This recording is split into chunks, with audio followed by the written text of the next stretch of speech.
Coucou, on se retrouve ce soir pour la suite des vidéos que j'ai mis en place en fin de compte sur la thématique de prendre la décision de venir consulter en cabinet, entamer une thérapie et travailler sur soi. Pour rappel, la vidéo précédente, elle était dans l'idée de prendre cette décision et du coup en être à l'initiative et pour qui je fais le travail. Mon questionnement, c'était ça.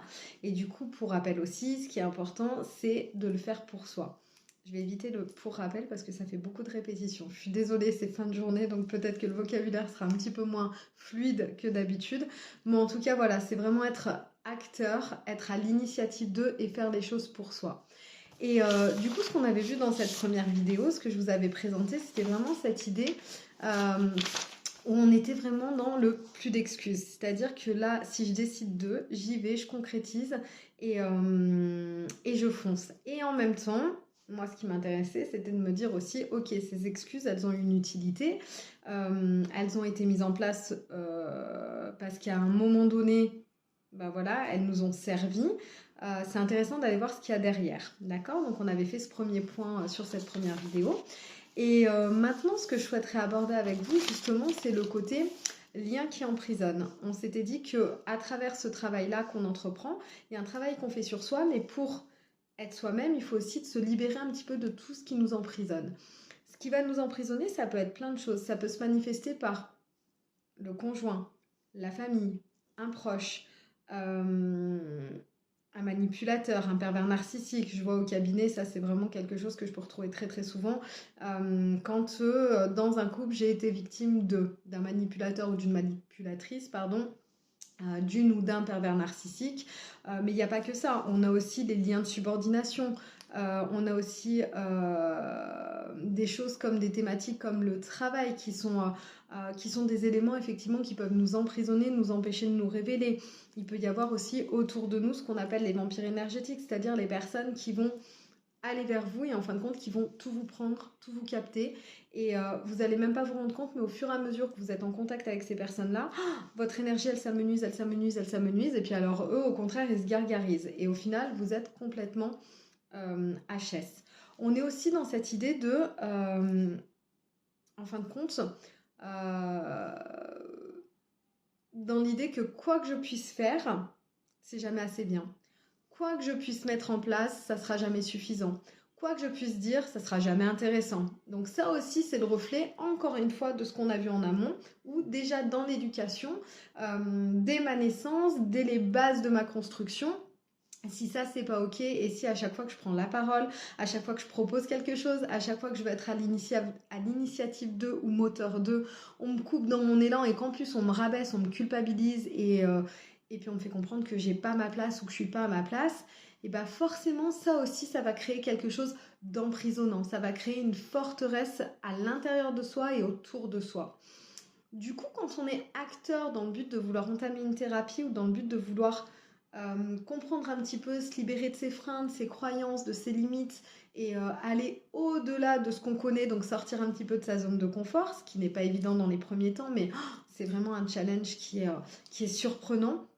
Bah à ce moment-là, encore une fois, je prends une décision et encore une fois, je l'acte par des faits, je l'acte par le fait que je prenne rendez-vous, je l'acte dans le fait de venir en thérapie, je l'acte dans le fait de me dire ok, maintenant je vais prendre par exemple un papier, un stylo et je vais identifier. Ok, c'est encore une fois une introspection et encore une fois, je le fais pour moi. Et du coup, eh ben, je décide de ne plus être victime, de me positionner et puis parfois même de dire non. Et oser dire non, et bah, c'est pas évident. Ça peut en faire sourire certains, mais effectivement, pour beaucoup, c'est quelque chose qui est pas inné, qui est pas acquis, qui peut s'apprendre.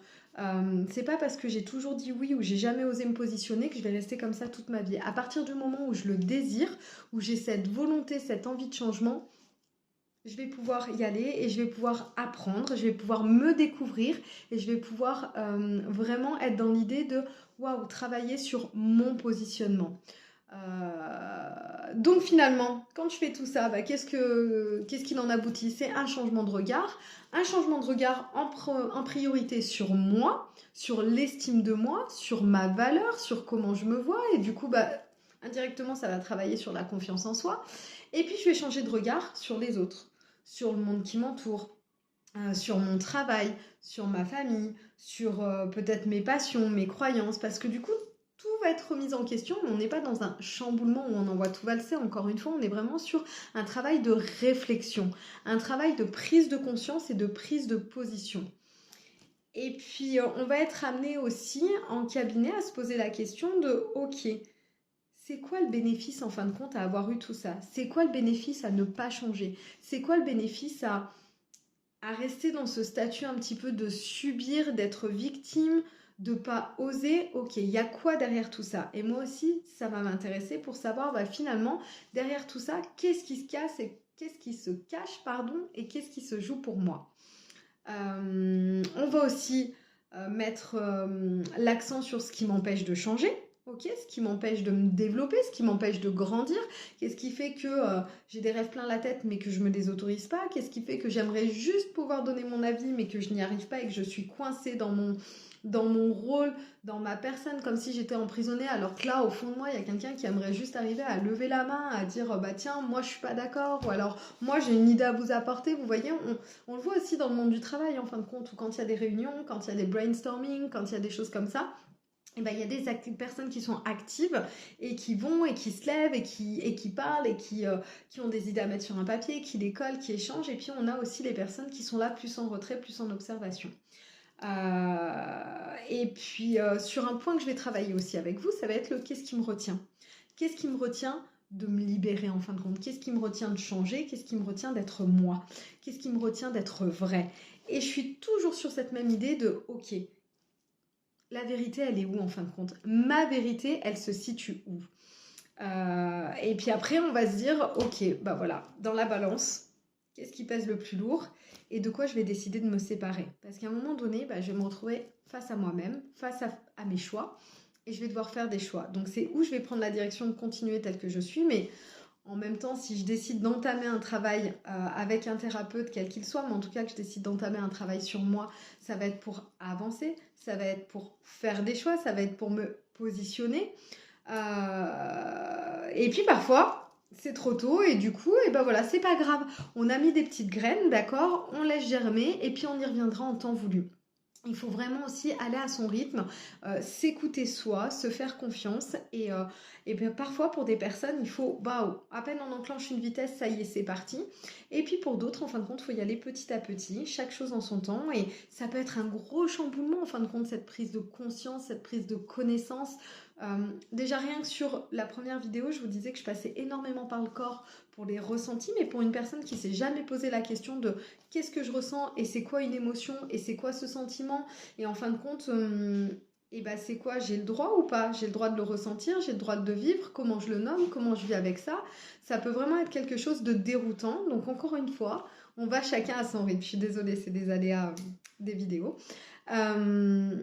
Et puis souvent aussi, ce qui vient en séance en cabinet, c'est j'ai peur de faire du mal, ou j'ai peur de lui faire du mal, ou j'ai peur de le blesser, j'ai peur qu'il s'en remette pas. Je le comprends tout à fait.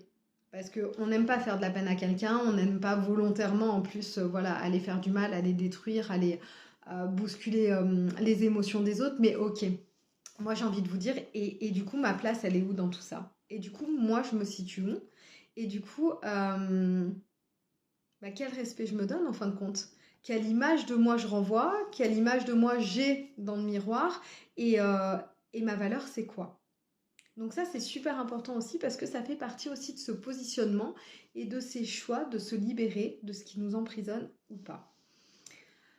À travers ça aussi, on va travailler la notion de place et quelle place je m'accorde. Vous voyez, quelle place j'ai envie d'avoir dans cette vie, quelle place j'ai envie d'occuper au sein de cette famille, quelle place j'ai envie d'avoir dans mon travail.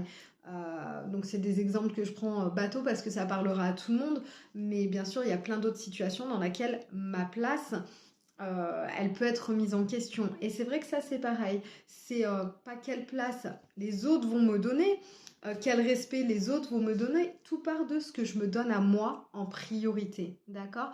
L'image que je me renvoie, l'amour que je me porte, le respect que je me donne, la place que je me donne. Donc ça, c'est dans un premier temps. Et ensuite, on va aller sur tout doucement. Ok, on va travailler ensemble sur l'affirmation de soi, son positionnement, ce que je veux, ce que je veux plus. C'est quoi mes valeurs, c'est quoi mes ressources. Et waouh, qu'est-ce que je ressens en avançant petit à petit? Qu'est-ce qui se passe dans ma tête? Qu'est-ce qui se passe dans mon corps et quelle transformation s'opère? Et ça va être important de se dire, eh ben là, en fin de compte, je suis en train de poser mes limites. C'est pas les limites des autres, c'est mes limites dans le but d'être respectée, d'être aimée, d'être à ma place. Quand je dis d'être aimé, c'est pas forcément par les autres, hein. On est bien dans l'idée que c'est d'être respecté pour soi, d'accord? C'est déjà s'apporter tout ça. Donc voilà, donc ce qui va être primordial aussi, c'est vraiment de travailler étape par étape et de se dire, waouh, là je me suis positionnée, qu'est-ce qui s'est passé? Là j'ai osé dire non, qu'est-ce qui s'est passé? Et ça va être important d'acter des petites victoires et de se dire, oh, le monde s'est pas arrêté de tourner. La Terre ne s'est pas effondrée. Ok, c'est pas parti en guerre phénoménale et tout le monde, du coup, s'est entretué, entre guillemets, c'est des expressions de famille, hein. Mais voilà, non, j'ai le droit aussi de me positionner, j'ai le droit aussi d'avoir mes propres idées, j'ai le droit aussi d'avoir mon positionnement, mes croyances, mes aspirations, mes envies. Et en fin de compte, tout ça, ça passe par moi parce que personne d'autre que moi ne peut mieux me connaître et ne peut m'apporter le maximum de ce que j'ai besoin. Donc voilà. Et à partir du moment où on va entreprendre cette libération, vous voyez, on n'est pas forcément dans cette idée de je coupe les liens toxiques, mais en tout cas, on est dans cette idée d'apprendre déjà à faire du tri sur ce qui m'empêche d'être moi, ce qui m'empêche de grandir, ce qui m'empêche d'évoluer, ce qui m'empêche d'être vrai et ce vers quoi je veux aller. Et en même temps, il y a mes ressources, mes valeurs, mais sur quoi je peux m'appuyer? Peut-être que je peux m'appuyer effectivement sur mon travail, si c'est quelque chose qui me plaît, qui me passionne, où je m'enrichis, où je sens que je peux évoluer. Parce qu'il y a des personnes, c'est ça, voilà, c'est moteur. Peut-être que ça va être sur mon conjoint, sur mes enfants, sur ma mère, sur mon père, une cousine, peu importe. Ça peut être dans le domaine amical, ça peut être sur une passion, un réseau. Enfin, vraiment, c'est important aussi de cibler, ok, je décide de faire ce travail-là, mais je ne suis pas seule.